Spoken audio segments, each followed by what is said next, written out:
ቀጣይ ርዕሳችን ለጠቅላዩ ይድረስ ሼህ መሐመድ ቢን ዛይድ። የተባበሩት አረብ ኤምሬቶች ፕሬዝዳንት ሼህ መሐመድ ቢን ዛይድ ከአንዲት ኢትዮጵያዊት ጋር የተነሱት ፎቶ ከፍተኛ ትኩረትን ስቧል። ሼህ መሐመድ ፎቶውን ለጠቅላይ ሚኒስትር አብይ አህመድ አድርሽልኝ ብለዋል። በተባበሩት አረብ ኤምሬትስ በስደት ስራ ላይ የምትገኝ ኢትዮጵያዊት ያጋራችው ይህ ፎቶ በርካቶች ተቀባብለውታል። ወጣቷ ፎቶውን ባጋራችበት መልእክቷ ለእኛ ኢትዮጵያውያን ፕሬዝዳንቱ ያላቸው ክብር አስደሳች ነው ስትል ገልጻለች።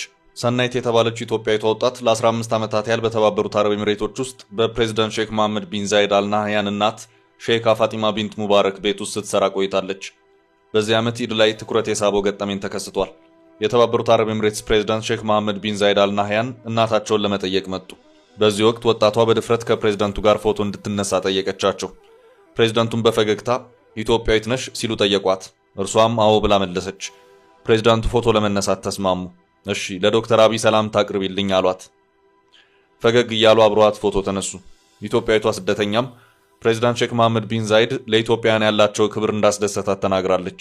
የተባበሩት አረብ ኤምሬቶች ፕሬዝዳንት ሼህ መሐመድ ቢን ዛይድ የጠቅላይ ሚኒስትር አብይ አህመድ ጥብቅ ወዳጅ መሆናቸው ይታወቃል።